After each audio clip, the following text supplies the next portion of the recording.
안녕하세요. 이것이 신앙 고백이다 시리즈 두 번째 책 돌터레이터 법규 2장 8항 그리스도의 죽으심이 지닌 구원하는 효력에 관하여 네 번째 시간이 되었습니다. 먼저 우리가 본문을 읽고 오늘 또 강의하도록 하겠습니다. 2장 8항의 내용입니다. 여러분 이거죠? 여러분 기억하시겠지만 오늘 우리가 내용을 들어가기 전에 먼저 앞에 있는 전체 내용을 한번 읽고 들어가도록 할까요? 자, 그리스도의 죽으심은 하나님 아버지의 주권적 합의며 그분의 가장 은혜로운 의지와 목적이기에 이게 키워드라고 그랬죠. 이것은 8항에서 이것은 9항에서 이거는 다음 시간에 제가 여러분에게 설명하도록 하겠습니다. 여러분 좋습니다. 아니 뭐 좋다라는 말을 이 내용이 좋다라는 말의 의미입니다. 그분 아들의 가장 귀중한 죽으심이 베푼 죽으심을 다른 말로 한다면 보혈이겠지만 문자적으로 보혈이지만 바로 그리스도의 보혈의 공로 같은 의미로 어제 제가 어제가 아니라 지난 시간에 말씀을 드리기를 그리스도의 보혈이라는 말을 언급할 때 항상 두 가지를 생각하면 좋겠다. 죄 용서는 그분의 고통에 의한 거다. 그 다음에 두 번째의 의미는 우리의 행위로 구원받는 것이 아니다. 이 두 가지 의미가 있다. 이렇게 말씀을 드렸는데요. 그리고 혹시나 이제 여러분들 가운데서 아니 그런 뜻이 어디에 있어요? 그 근거가 어디에서 근거되어지는 거예요? 여러분께서 아마 그렇게 질문을 할 것 같아서 제가 여러분들을 소개해 드리도록 하겠습니다. 기독교 강요 주석이잖아요. 제가 썼던 거 3권 16장에 있는 내용인데요. 자, 제가 한번 읽어보도록 하겠습니다. 16장에 있는 내용입니다. 페이지로서는 535페이지입니다. 535페이지에 있는 내용인데, 자, 한번 읽어보겠습니다. 이것은 제가 이제 주석한 내용이니까요. 칭의가 무상적 사면이라면, 참, 이 칭의라고 하는 말이 나오면, 우리가 항상 죄들의 용서, 이게 첫 번째죠. 두 번째는 하나님과의 화해, 세 번째 증가된 의. 증가된 의는 순종의 증가. 물론 이제 하나 더 굳이 붙인다면은 액세스. 하나님과의 액세스. 뭐 이게 이제 화해와 같은 의미로 받아들이겠습니다만은 여기에 설명해야 될 많은 단어들이 있죠. 이게 담겨 있는 뜻들이. 자, 아무튼 무상적이라는 의미는 공짜라는 의미가 아니라 그래서 무상이라는 게 free라고 하는 말이잖아요. 어떤 규정한 것과도 비교할 수 없다는 뜻이다. 우리에게는 무상이지만 그리스도에게는 엄청난 고통을 당하면서 값비싼 보혈이란 대가를 지불했다. 배설물과 같은 인간의 의를 가지고 너무나 막중한 죄들에 대해 속죄할 수 있다는 것은 어느 도 아니다. 그래서 그리스도의 보혈이 언급된 것이다. 죄를 범할 때마다 보혈을 언급할 할 수밖에 없는 것은 우리의 공로와 상관이 없다. 여기 첫 번째죠. 그렇죠? 그 다음에 우리의 오염이 너무나 심각해서 그분의 순전한 피가 기반되지 않으면 결코 씻어질 수 없다. 라고 하는 것입니다. 그래서 죄 용서는 그리스도의 보혈로 이루어지는 것이다. 그럼 정리가 되셨죠? 죄들의 용서는 그리스도의 보혈로 얻어진다라는 것. 그 다음에 우리의 행위와 상관은 없다라고 하는 것. 그것이 3권 16장 사항의 637페이지 연구자용이 있죠. 637페이지에 거기에 있다라고 되어 있습니다. 그럼 다시 우리가 본문으로 돌아와서 한번 보도록 하겠습니다. 자, 이것은 하나님 아버지의 주권적 합의며 그분의 가장 은혜로운 의지와 목적이었기에 이렇게 되어 있습니다. 이쪽으로 좀 옮기고 할게요. 그분 아들의 가장 귀중한 죽으심이, 그래서 앞서 제가 이것은 그리스도의 보혈이다 이렇게 제가 언급하기 위해서 이제 3권 16장 그 다음에 사항으로 가서 여러분들에게 아마 소개했던 기억이 납니다. 방금 제가 그 소개를 제가 해드렸죠. 그 다음 보면은 베푼 소생과 구원의 효과는 또는 효력은 선택된 모든 자에게까지 뻗어나가야 한다.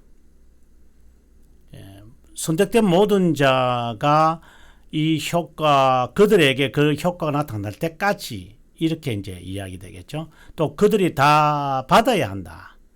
그리고 효력을 받아야 한다 이 말입니다. 그 이유는 어렵다 여기는 믿음의 선물이 그들에게만 베풀어져서 그들이 무료하게 구원에 이르도록 하기 위함이다. 무료하라는 이 말이 제가 정말 강조하는 가운데 또 하나의 진리입니다. infallibly, 정말 반드시 이루어지는, 거짓이 없는, 틀림이 없는 거죠. 틀림없는 구원에 이르도록, 구원에 이르도록 틀림없게 하기 위함이다. 이렇게 되어지는 거니까 정말 귀중한 표현이라고 생각을 합니다. infallibly. 그 다음에 동그라미 두 번째, 다시 말하면 그리스도 십자가의 보혈, 이렇게 해서 설명이 나왔죠. 방금 위에서는 이게 그리스도의 귀중한 죽으심, 그리스도의 십자가 보혈. 네. 새 언약을 확인함으로 백성마다, 족속마다, 민족과 언어마다 영원에서 구원에 이르도록 선택되고 아버지께서 아들에게 주신 모든 자, 이것은 이제 이런 표현들은 이제 이것을 이제 이야기하고 있다고 봅니다. 그들에게만 효과적으로 구원되어야 하는 것은 하나님의 의지였다. 다시 한 번 더 설명하는 내용이죠.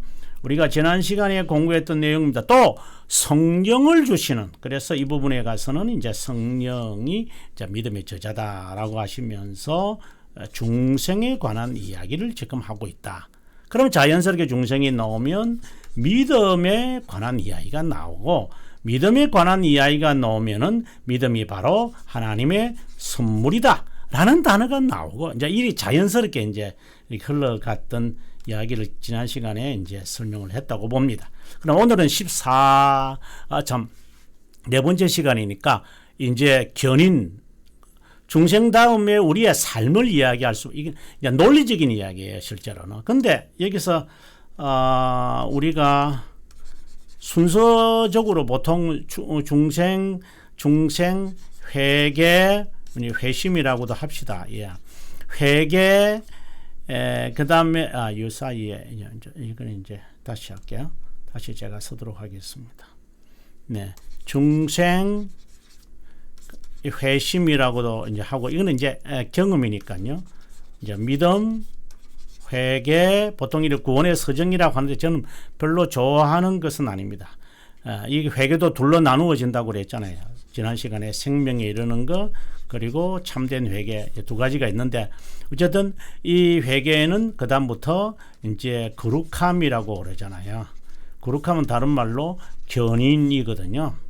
그리고 구원에 이르는 자, 이제 보통 이런 것은 하나의 순서, 오더라기보다는 하나의 요소들 같아요. 엘리먼트 같아요. 과정, coursework이라고 이렇게 과정으로 봐야지 이것을 오더로 봐가지고 좀 모르겠습니다. 저는 요소로 보고 싶어요. 자, 아무튼 지금 이제 그다음에 우리가 다루어야 할 요소는 이제 중생 다음이니까 중생에 이었으니까 이제 이런 이야기들이 다 자연스럽게 이 안에 이제 동그라미 3번에 다 포함되었으니까요. 이제 4번에 와서 이제 구원에 관한 이제 구원을 이루어 가기 위해서 중생에 관한 이제 이야기를 이제 하는 거겠죠. 자, 보겠습니다. 원죄와 실제적인 죄, 믿기 전이나 후에 범한 모든 그 죄로부터 그들을 청결케 하는 것도 그분의 의지였다. 이는 이제 보통 우리가 성화다 뭐 이렇게도 이야기할 수 있는 부분이죠. 끝까지라고 했으니까 아하 뭐 두말 필요 없이 견인이겠구나. 저는 이것을 다 통틀어서 저는 견인이라고 저는 개인적으로 이렇게 포함시키고 싶어요. 점과 흠이 없도록 하여 마침내 자신의 임재 가운데 임하는 영광을 즐기도록 하는 것도 그분의 의지였다. 근데 이것이 잘못되어지면 제가 말하는 오해하거나 왜곡하면 아르미니우스파처럼 이렇게 성화되니까 견인을 거쳐서 이제 구원받는 게 아니냐, 선택된 게 아니냐, 이런 식의 설명이 나오면 근데 새 언약에서 그리스도가 새로운 조건, 선택의 새로운 조건을 완성했다. 자, 이런 식으로 이제 가는 거죠. 자, 그런 것은 아니다라고 하는 건, 그러면 오늘은 우리가 봐야 될 게 아주 중요한 것들인데, 바로 원죄와 자범죄와 같은 거, 그 다음에 보존, 흠이 없고 영광, 청결, 이제 이러한 단어들을 하나씩 살피도록 하겠습니다. 자, 그러면 판사하도록 하겠습니다. 먼저 원죄 그리고 실제 죄에 관한 이야기를 한번 해보겠습니다. 어떻게 보면은 이 내용은 또 칭의와도 관련이 있는 것처럼 느껴져요. 자, 죄들의 용서 어떻게 받습니까? 인간의 노력입니까? 아니죠. 그리스도의 보혈입니다. 이 보혈이라는 뜻이 두 가지가 있다고 그랬죠.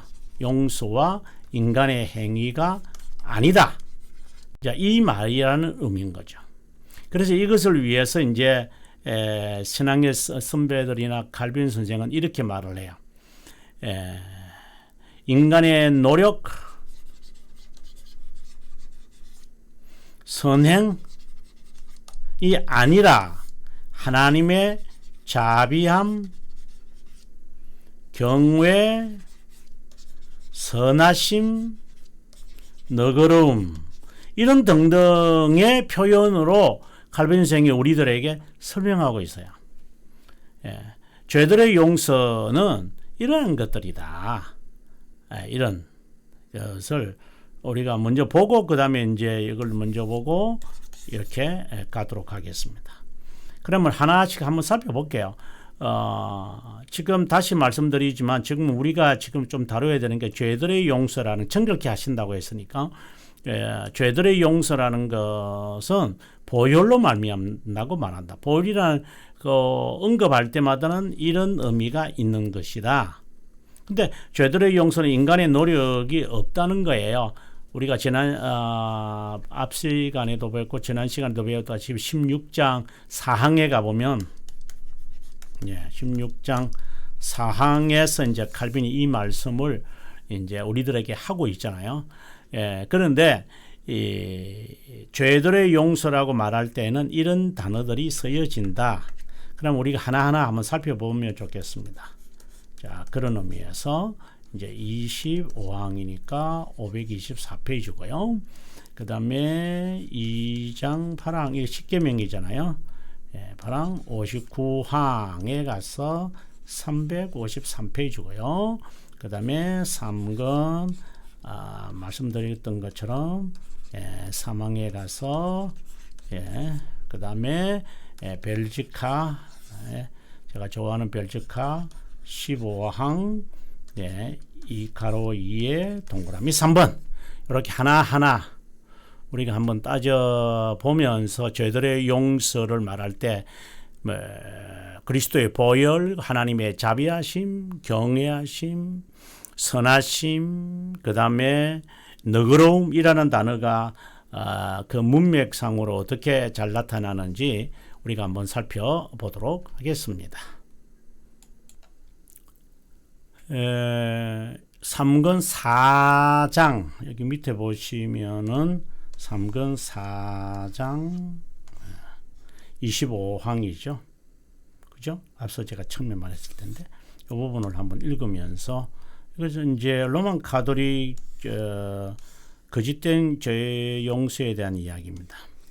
자, 여기서 이제 칼빈 선생이 죄들의 용서는 하고 성경적 의미를 이제 밝히는데요. 여기 보시면 용서는 전적으로 동그라미 1번을 한번 관심을 가져주세요. 용서는 전적인 너그러움의 선물이다. 주님은 이사야를 통해 선언하기를 곧 나는 나를 위하여 내 허물을 도말하는 자니 내 죄를 기억하지 아니하리라. 이것은 용서의 근거와 기반이 오직 하나님의 선하심에 있다. 네. 너그러움의 선물이다. 선하심에 있다. 두 번째, 이것을 그리스도의 이름으로 죄 용서받는다고 말하기도 하는데 그리스도의 이름이라는 의미는 우리 자신의 어떤 것도 내 이름으로 너희들이 구하서 이렇게 할 때도 그리스도의 이름이라는 것은 인간의 어떠한 것도 갖고 오지 말고 그리스도의 추천에만 의존하라는 뜻이다. 이렇게 되어 있습니다. 그 다음에 2권 8장 59항으로 한번 가보도록 하겠습니다.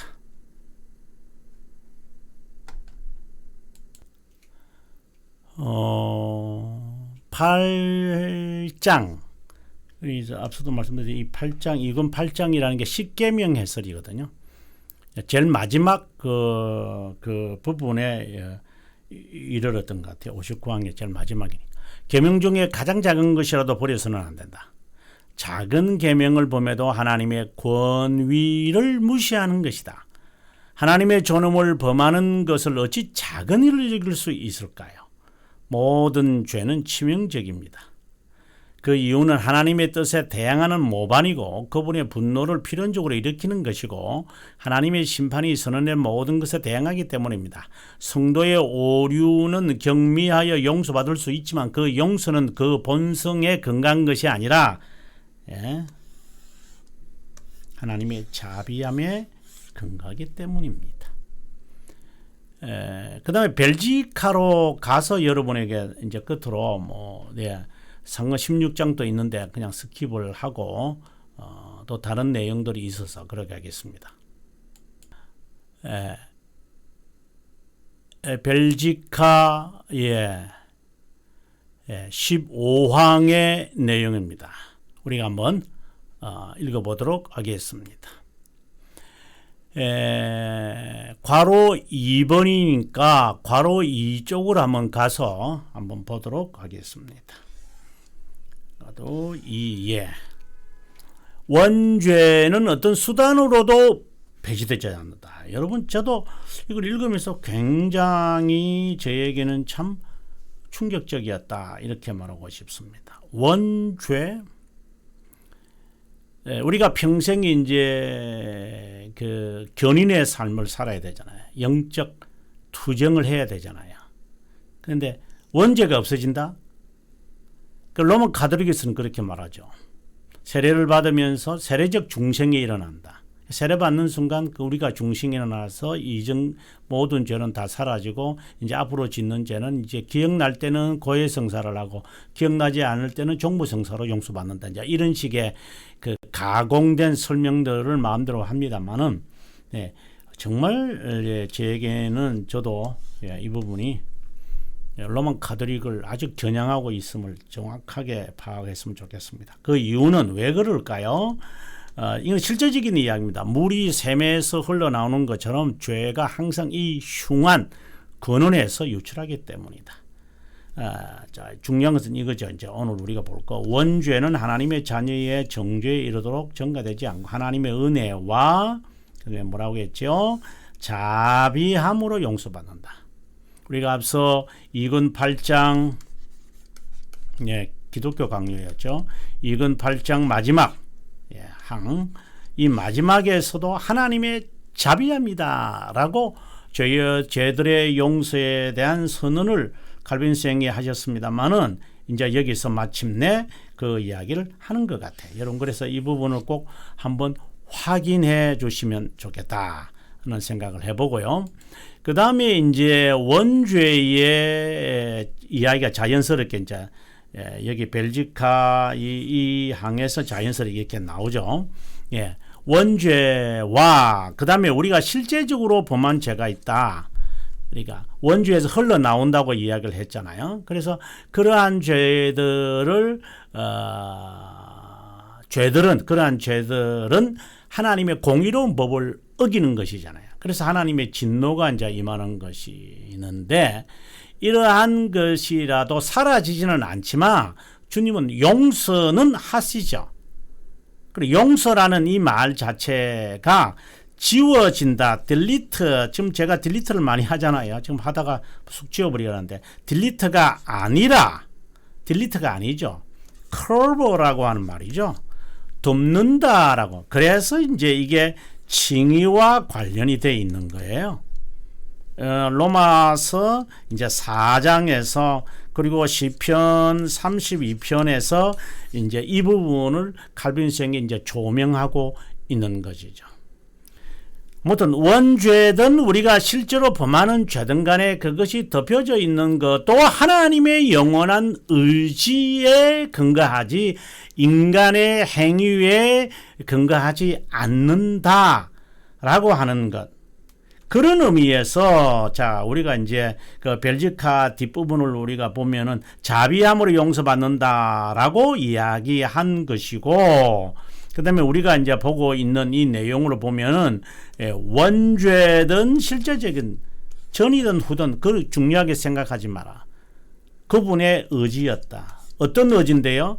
그분의 선택된 자에게 향한 자신의 보혈로 인하 십자가의 죽으심으로 인하여 그들의 죄를 덮는 것도 그분의 그러니까 우리와 상관없죠. 왜냐하면 죄들의 용서의 근거가 자비함과 너그러움과 그리스도의 그 은혜이기 때문에 그것을 지금 이야기한 것이고요.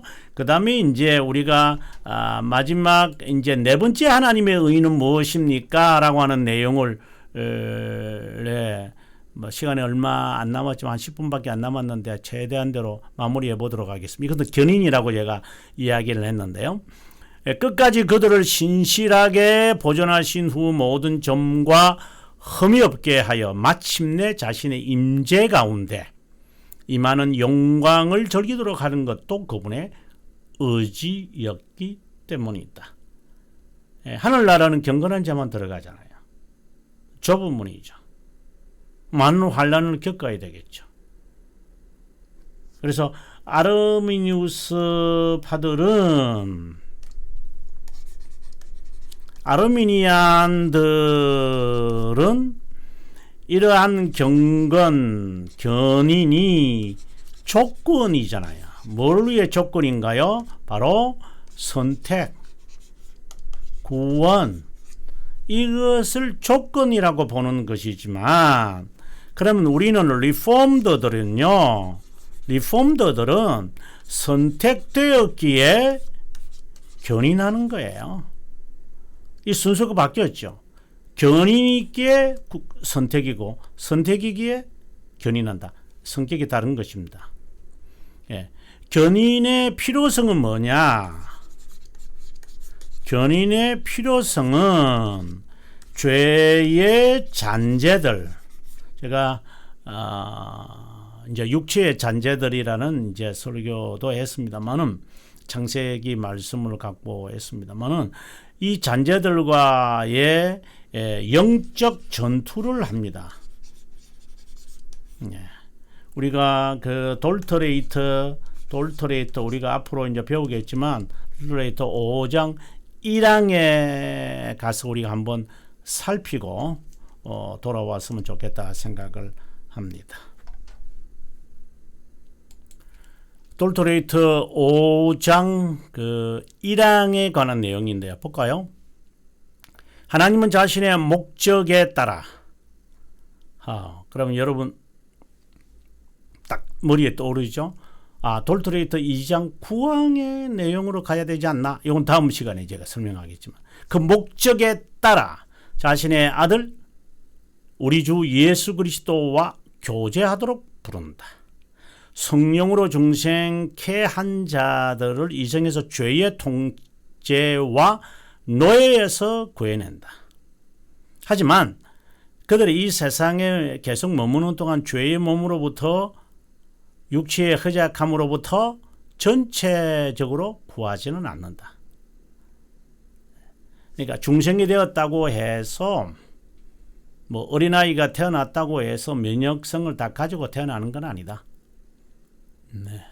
먹어야 되고 또 운동해야 되고 뭐 좋은 것만 먹는다고 되는 게 아니고 운동해야 된다. 이제 이런 것이라고 생각하시면 돼. 계속 지속적으로 하나님 나라 갈 때까지 우리 육체적 엑서사이즈가 항상 필요하겠죠. 이제 그러한 의미로 받아들이면 좋을 것 같다 하는 생각입니다. 그럼 다시 돌아와서요. 끝까지 그들을 신실하게 보존하신 후 모든 점과 흠이 없도록 하여 마침내 자신의 임재 가운데 임하는 영광을 즐기도록 하는 것도 하나님의 무엇이었다고요? 의지였다 라고 되어 있습니다. 그래서 뭐 죄를 지배하고 이런 개념이 아니라 죄의 통치로부터 우리가 이제 이걸 지우고 할까요? 네.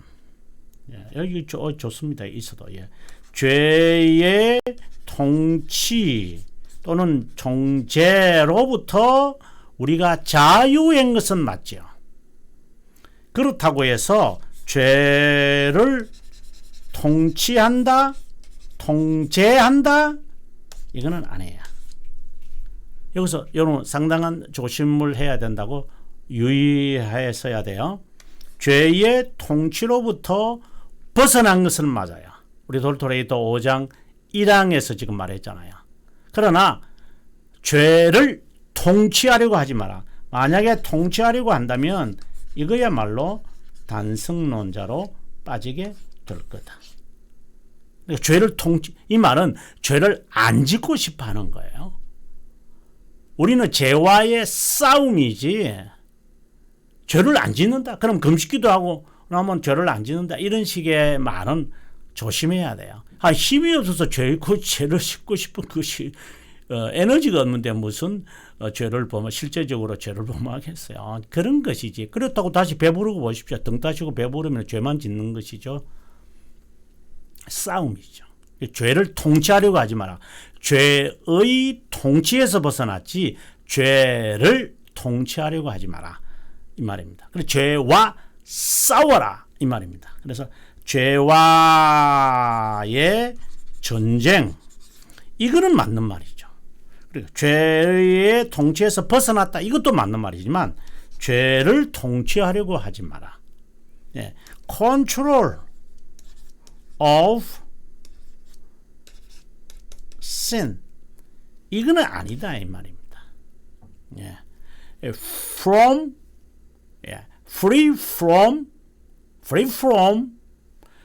the control of sin over us. 우리에 대한 죄의 통치를 도메니언을 하나님께서 제거하셨다. 그리스도의 보혈로. 그것은 이해가 되지만 우리가 그렇게 죄를 통제하려고 한다. 싸우는 거죠. 그런 가운데서 그러나 우리의 목표는 어디예요? 점과 흠이 없는 것이죠. 순결한 어린 양처럼. 그 이유는 뭐냐? 하나님께서 우리를 적합한 자로 만드시기 위한 거예요. 네. 하나님이 우리를 하나님의 나라를 위하여, 또 다른 말로 말하면 좁은 문으로 들어가게 하려고 하는 거야. 또 다른 말로 하나는 겸손한 자가 되어져서 온유하게 살라고 하는 거예요. 착한 일을 하라는 거예요. 빛의 자녀들처럼 살라고 하는 거예요. 진실하게 살라는 거예요. 그 떴다방처럼 한 번, 두 번 내가 경건하게 살았으니까 계속 그런 말은 한 번 그 좋은 약 먹었다고 해서 평생 영향을 끼친다. 그렇게 하면 안 되죠. 운동도 마찬가지죠. 급하게 먹는 밥 취한다고 그런 거 아니죠. 그래서 이걸 다른 말로는 또는 회개의 경주다 이런 말도 해요. 3권 3장 9항에 가보시면 꼭 여러분 한번, 제가 시간적으로 많이 지금 약해서 그런 영적 전투라는 말이에요. 그래서 이것은 견인이잖아요. 점과 흠이 없도록, 흠이 없는 삶을 살도록, 그래야 우리가 거룩한 것이고, 그만큼 거룩한 거죠. 거룩하다라는 말이 나는 죄 안 짓, 이런 이제 그런 개념이 아니라, 이것은 바로 하나님과의 교제의 맛을 느낀다. 그 교제를 한다. 이렇게 이야기하면 좋을 것 같아요. 또 다른 말로 말한다면 하나님의 실존을 경험한다. 이렇게 설명되어지는 것이 좋다고 봅니다. 자, 그러면 오늘 본문의 이야기를 한번 읽어보고 전체를 읽고 다음 시간에 공부할 그 구항, 하나님의 목적이라 그랬죠. 우리가 그걸 한번 점검하도록 하겠습니다. 예, 이제 네 번에 걸쳐서 이제 하다 보니까 상당히 저도 정말 이 내용을 제가 지금 강의하고 있습니다만은 저에게 기쁨이 있는 것 같아요. 이기적 기쁨이 아니라 이 기쁨을 정말 진리를 진실하게, 바르게, 순전하게 알고자 하는 분들하고 공유해야 되겠다. 그리고 계속 이렇게 듣고 청강을 할 수 없으니까 책으로 이제 제가 엮어서 여러분들에게 드리는 거죠. 참 읽어보겠습니다. 이것은 하나님 아버지의 주권적 합이며 그분의 가장 은혜로운 의지와 목적이었기에 그분 아들의 가장 귀중한 죽으심이 베푼 소생과 구원의 효력은 선택된 모든 자에게까지 뻗어나가야 한다. 그 이유는 어렵다 여기는 믿음의 선물이 그들에게만 베풀어져서 그들이 무료하게 구원에 이르도록 하기 때문이다. 다시 말하면 그리스도께서 십자가의 보혈로 새 언약을 확인함으로 백성마다 족속마다 민족과 언어마다 영혼에서 구원에 이르도록 선택되고 아버지께서 아들에게 준 모든 자와 그들에게만 효과적으로 구속되어야 하는 것이 아버지의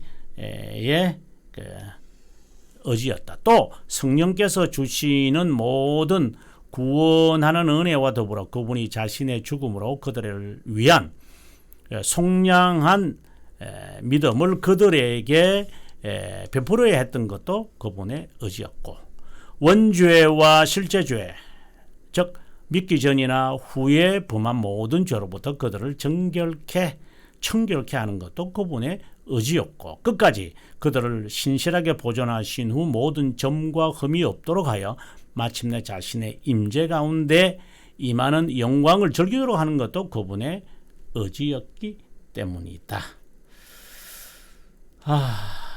우리 마지막 구항 또 상당히 긴데요.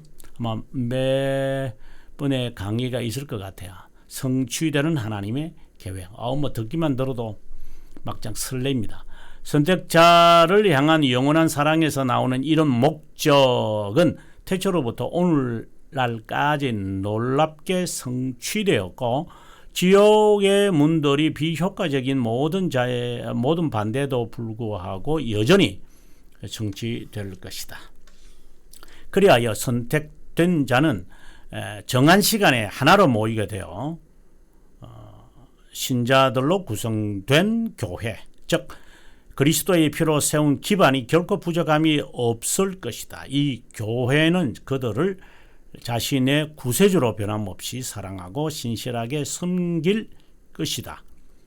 그분은 자신의 신부를 위한 신랑으로 십자가에서 그들을 위해 자신의 생명을 내려놓은 분이었다.